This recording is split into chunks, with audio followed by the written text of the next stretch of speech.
Ukraine Russia రిఫైనరీల మీద అంటే oil రిఫైనరీల మీద దాడి చేసినంత వరకు కూడా భారత్ కి తక్కువ అమ్మాల్సిందే రష్యా. మరి తప్పదు, రష్యాకి మరొక మార్గం లేదు. ఇప్పుడు పాశ్చాత్య దేశాలు ఈ ఉక్రెయిన్ తో ఏం చేస్తున్నాయి అంటే రష్యాకి ఆయువు పట్టు ఆదాయ పట్టు అయినటువంటి ఈ చమురు రిఫైనరీల మీద మాత్రమే దాడి చేయిస్తున్నాయి. జూలై ఆగస్టు నెలలోనే దాదాపు 10 రిఫైనరీల మీద దాడి చేయించాయి. ఒక్కొక్క రిఫైనరీ 11 లక్షల బ్యారెల్ శుద్ధి చేస్తుందట రోజుకి. అలాంటి దీని మీద దాడి చేస్తే ఇంకా రష్యాకి ఎక్కడ సరిపోతుంది? రష్యాకే దానికి కావలసినటువంటి మాస్కోకి క్రిమియాకి ఆ యుద్ధాలకి అలాగే ప్రజల అవసరాలకు కావలసినటువంటి చమురు సరిపోవడం లేదు, శుద్ధి చేసింది. అందుకే శుద్ధి చేయకుండానే భారతదేశానికి అమ్మేస్తుంది ఎక్కువ, అది కూడా $5-6 తక్కువకి. అంటే $5-6 తక్కువ అంటే మామూలు విషయం కాదు. ఆంక్షల విషయంలో మామూలుగా మనకి రాయితీలకు ఇచ్చింది, ఆ రాయితీల్లో మళ్ళీ $5-6 తక్కువ అంటే ఇంకా చాలా బాగా లాభం భారతదేశానికి. $2.5 బిలియన్ మనకి ఈ మధ్య మిగిలాయండి 3 నెలల కాలంలో. అది ఎంత ఎక్కువ చూడండి. అంటే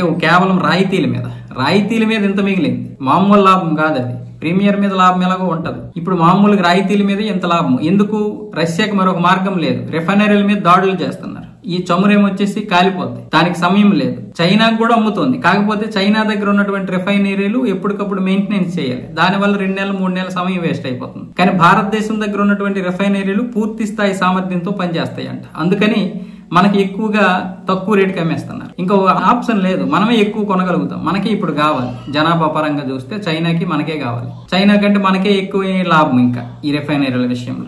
ఈ విధంగా ఇప్పుడు రష్యా మీద ఉక్రెయిన్ దాడులు చేయడం వల్ల మనకు కొంత లాభం. మళ్ళీ తప్పుగా అర్థం చేసుకోకండి, రష్యా మనం ఎప్పటికీ స్నేహితులమే. కానీ ఇప్పుడు రష్యాకి మనం తప్ప ఇంకొక ఆప్షన్ లేదు, మనము చైనా తప్ప.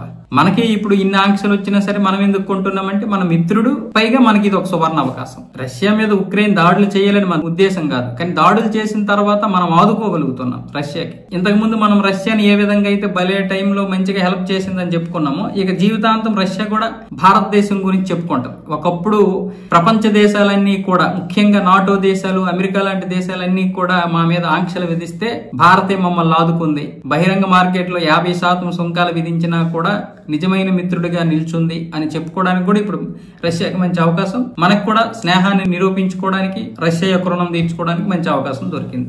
ఇటు లాభానికి లాభము, రుణానికి రుణం, రెండూ తీరిపోతాం.